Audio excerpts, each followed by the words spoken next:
Come on, you're a quorum. All right. I'm in the early, good enough. Okay, we'll call the meeting back to order.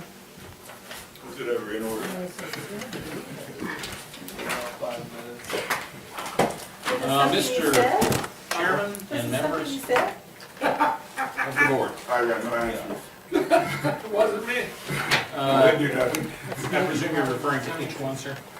Yeah, we'll take a minute. Very good. It's very straightforward. Assessor Ken Bunch has tendered his resignation effective November 3 at 5 p.m. And the request is to accept. I make a motion to accept. One second. Been moved and seconded. Is there any public comment on the matter? All those in favor say aye. Aye. Sorry. H2 follows on the heels. You guys just missed all sides. I just had a resolution that you guys each had to give everybody in the crowd $100 check. Thanks for taking care of business. All right, we just took care of item H1, Ken's resignation. H2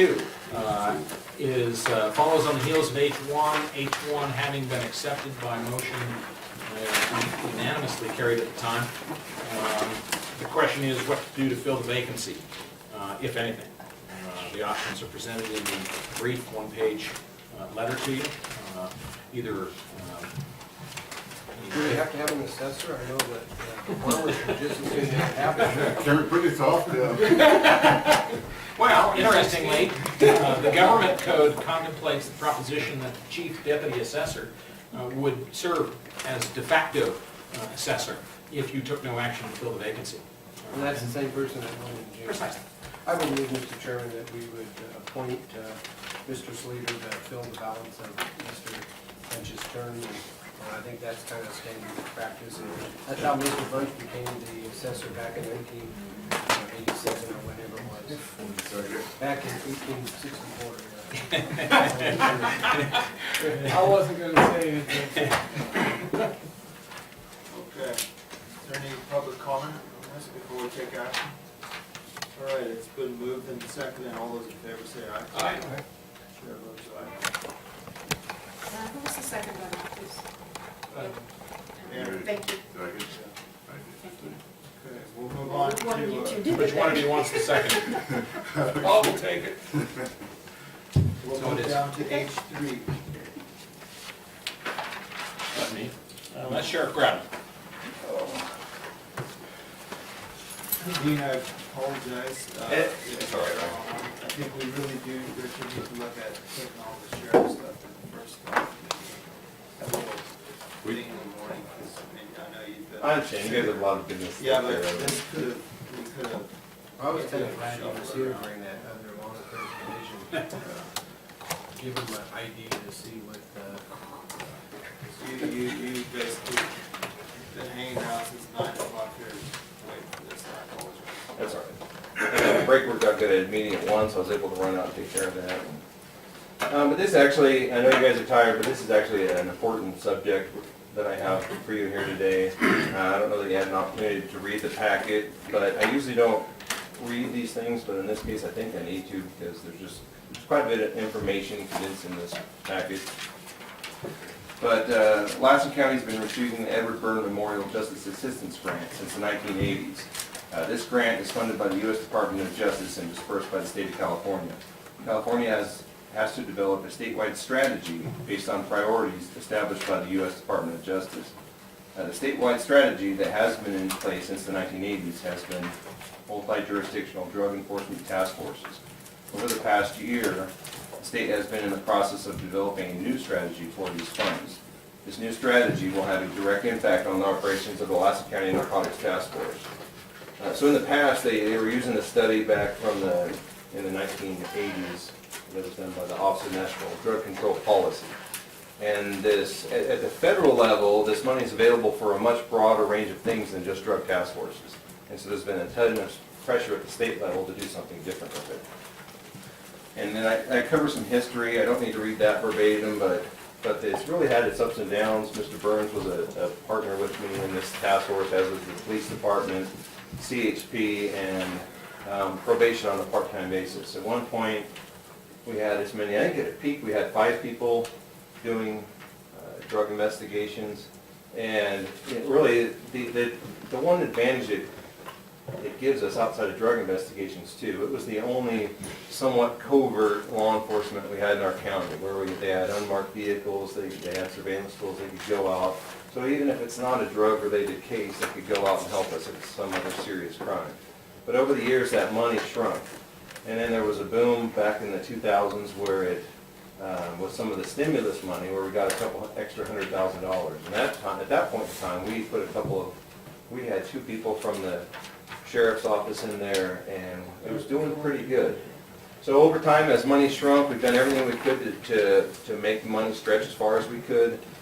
We ended up moving them. They were at one point in a separate office, but they've been in the sheriff's office the last few years. And they took over a room that was designed to be our interview room. We put them in there in 2 small offices. And now, for the last year, it's really been a part-time city police officer and a part-time deputy sheriff.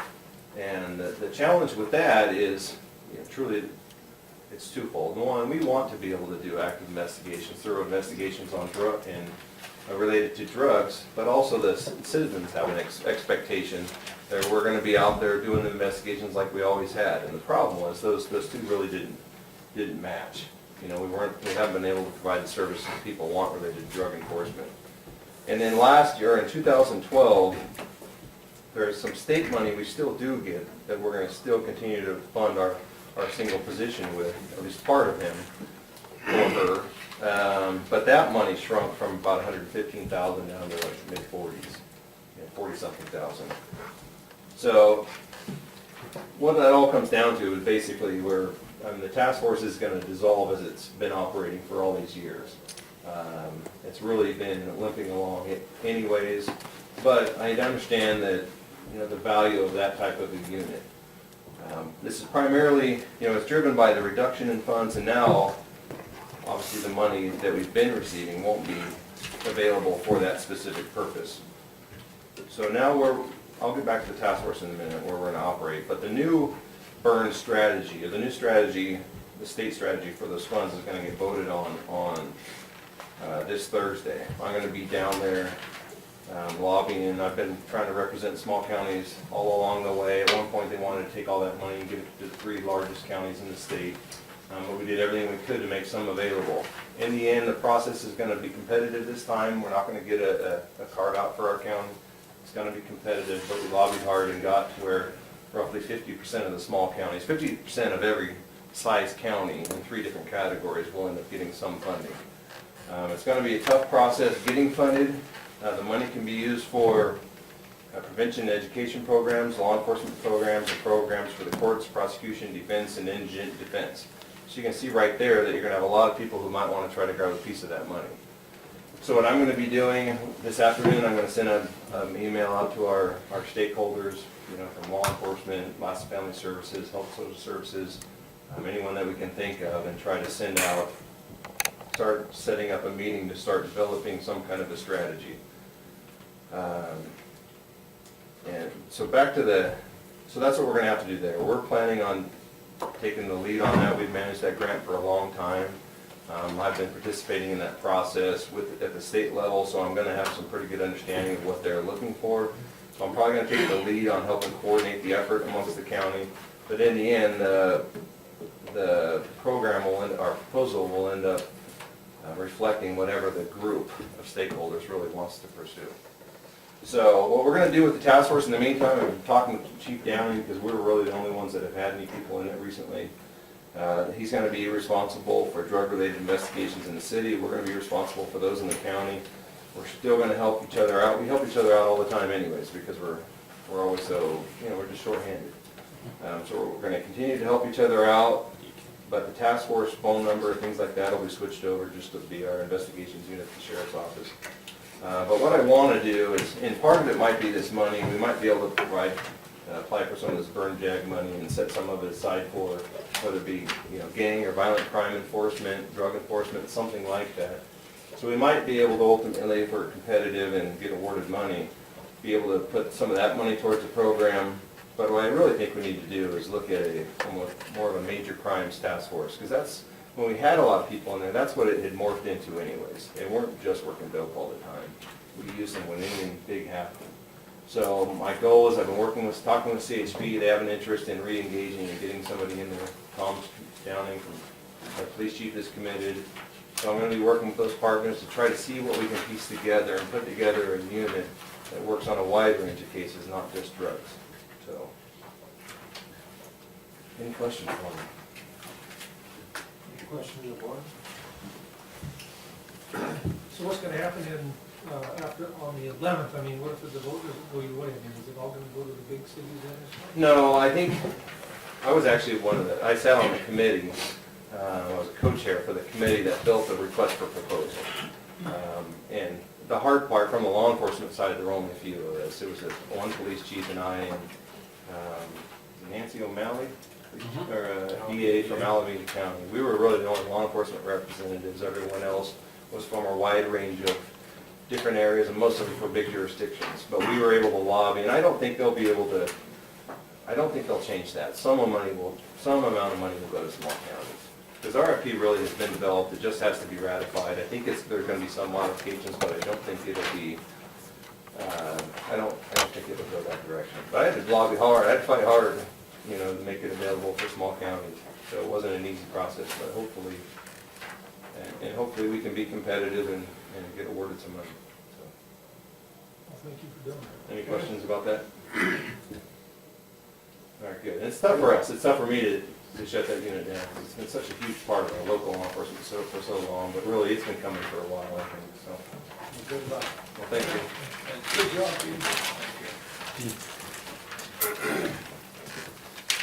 I'll send you something on that, Ruth. Okay, let's move on to item H4.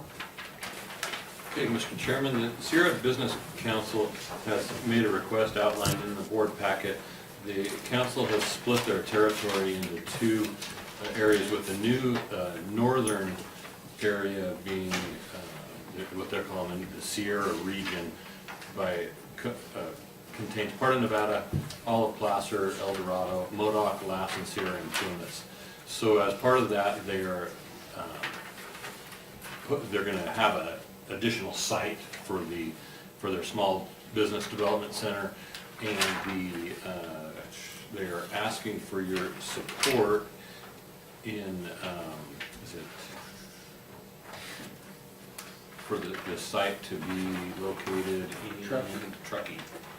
And that's what the letter I've drafted for you.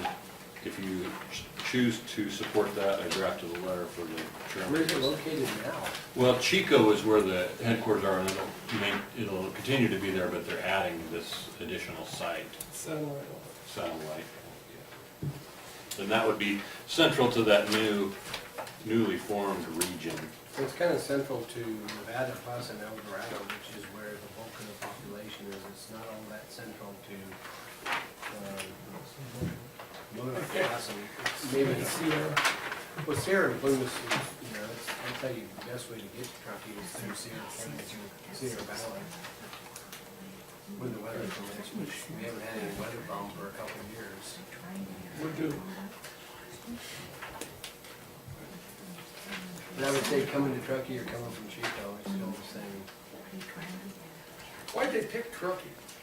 Well, I think it's central, like Supervisor Sept said, it's pretty well central to the newly formed region, to the domain that they envision.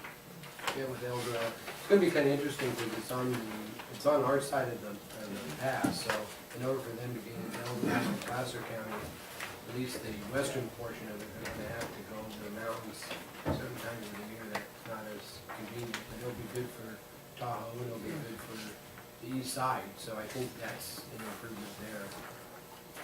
And if the board's indifferent to it, then there's no requirement to take a stand on it, they just made that recommendation. You know, geographically, if you wanted to make it more central, put it down there like Doyle would be, or Elliott Junction. We could suggest that. Or Pearl, that would be the alternative. How does this tie in with what the economic development does? I mean, be closer related, or? This outfit would work closer like the Tracy Holt and the Line for Workforce Development, and she's already providing services directly in Sierra. She's got Plumas, MoDOC, and Lassen plus Butte County, and Nevada County actually kind of works closely with them. So it's really kind of providing more business services to businesses rather than being, like an economic development board. So they provide a lot of technical assistance to existing businesses as well as work with startups. They put on a number of kind of like training sessions. They work with Line for Workforce Development, with the Chamber of Commerce, and with Lassen College. I've seen their flyers. So if you're looking to want to get into business, if you're looking for like financing, how to maybe, what kind of options or avenues you have to maybe get your, kind of similar to kind of what Jenna does with our department over here, where, administering some of those CDBG grants.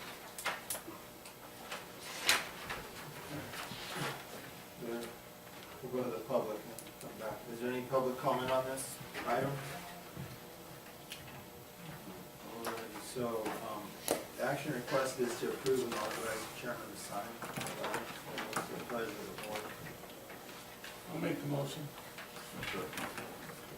Been moved and seconded. All those in favor say So aye. since Tom wants to take Doyle out of the running for consideration, also take the motion. Well, I noticed in that EMS map that we're considered wilderness, so I don't know if that would be appropriate to,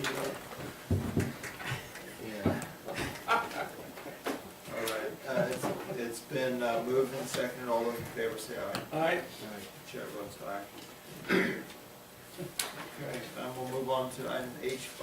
Okay, Mr. Chairman, item H5 is a proposed resolution proclaiming a state of emergency. The Sierra County and several other counties have adopted a very similar resolution. They've asked us to participate with them. The essence of the resolution is proclaiming a state of emergency due to the potential loss of lives and property, essentially based on the increasing fuel loads that are occurring because of the lack of harvesting on forest land. And I think the main effect of this resolution will be to get the governor's attention. It's asking the governor to declare that state of emergency. A lot of detail in the resolution. It's pretty good if you have a chance to read through it. Yeah, it's a nice tactic to try to raise some awareness. This is one of the deals that we, down at RCR, so we're trying to get a coalition to get together to really make an impact. Well, right now, there's a huge fire going on in the heart of Yosemite. You can see the plumes, I guess, from Reno, according to the news. That's the smoke that we have out there right now. I think it's coming up from that direction, because it's more heavy down at your end of the valley than it is up here. It's gonna burn if you don't take care of it. And that's what Hannah's big concern is about the diamonds out here. Sure. Habitat management. Is there any public comment on this item? Okay, what's the requested action to adopt the resolution? What's the pleasure of the board? I'll make the motion. I second it and ask it to be forwarded on to RCRC, something of And to Sierra County, so they have a copy of it. Okay, it's been moved and seconded. All those in favor say aye. All right. Okay, item H6. Mr. Chairman, the government code and water code require that the Board of Supervisors annually adopt tax levies and rates, and that is the recommendation that is being made by the county auditor. I notice the county auditor-elect is in the audience. The rates are included in the packet. Of note, the school bond rates, which are on, if I can get to the proper page here, are on the landscape page. It's just interesting, I think, to note that the Susanville School District bond, which was adopted in 8-9 or 9-10, was adopted under the provision of the code that allows for a 55% vote rather than a supermajority vote, with the understanding that the projected rate will remain under $30 per 100,000. And I think this is the first year that, as predicted, that rate will significantly go above $30 per 100,000. It'll be $38.9, almost $39, and on its way up. I know at least one supervisor was very vocal about that when the bond was passed. The other, I won't say who it was. I won't either. It also includes, the resolution also includes the levy for water master service areas, 2 different water master service areas, one in Ash Creek and one the Susan River water master service areas. Those portions of those service areas that lie in the county of Lassen. The code doesn't give the board any discretion in this. It essentially says that the board shall levy these rates, which kind of brings up the question, why do you take the action if you're not allowed to take any other action? That's the state legislature. So there you have it. If there's any questions, I'd be happy to try to answer them, or I notice Diane is in the audience as well. Mr. Chairman, I will be recusing myself from this because I am a water right holder for the Ash Creek decree and it's listed in there, so I'll be recusing myself from this. Good question. I see we have a, Two. Does that affect me as the RCD? Permit? Does that affect me as the RCD? Pay water right fees. Do you pay water fees into the RCD? Ciao. Sorry. You a water user in the Susan River Water Decree? Yes, I am. Then, yes, sir. Sorry, sir. You can be a little nicer about it. Well, sorry. I didn't make the rule. Well, I drink the water from the super. Does that mean I have to? There's a conflict. Okay. I'm out of here. Richard, I have a question about the water rate increases. I understood that there was a discrepancy in whether they were properly notified, the water rate users, the water users. And maybe it wasn't done correctly, or it was done tardily, or something along those lines. I understand there's an issue with that as well. I have trouble voting for something that wasn't done correctly, supporting that. you've heard about those problems too. Well, we've never had to do these before. Now, and there's a real question whether there's an obligation to do it in the first place. I don't know that any other county. We're required to receive the report, but we don't require to have to act on it. Well, Well, if you look at the government code and the water code are included in your packet.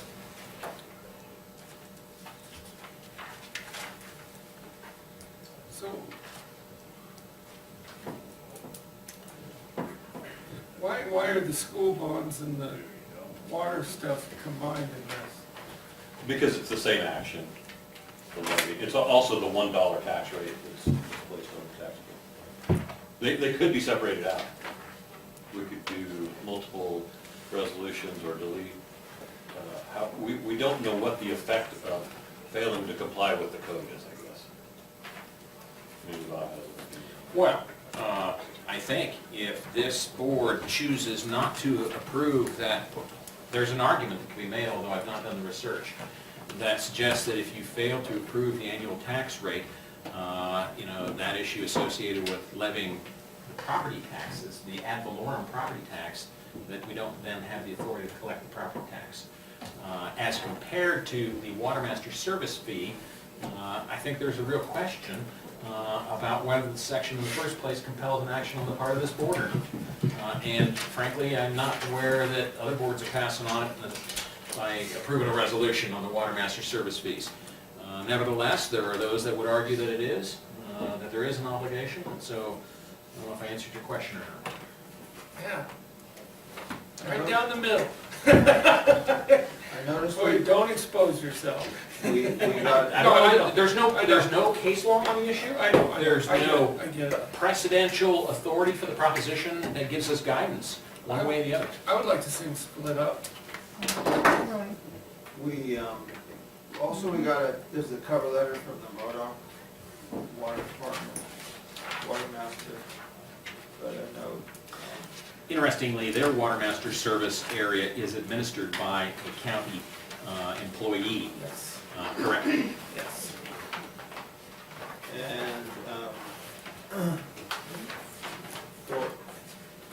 for our, you know, our RCD, there's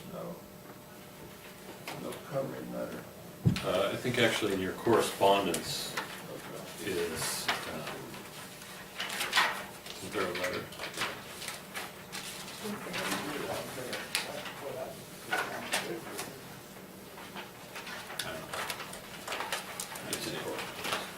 I-2. I-2, Oh, yes. Oh, yeah. Okay, later on the There agenda. it is. Yeah, Yeah, yeah. You should note that I'm informed that the Susan River Watermaster service fees were timely presented, at least according to the water code, not necessarily according to the court decree. Right. But according to the water code, they were timely presented to the county auditor, and they were certified and have been recognized as such by the auditor as having been properly certified. Is that correct, Madam That's Auditor? correct. Elect? That is Thank you. correct. And I think if there's an issue by any individual, the issue you need to take up with the Superior Court, which is the basis of the water decree, rather than with the auditor of the water. Certainly, there's a mechanism set forth in the court decree to give individual water right holders standing to do just that.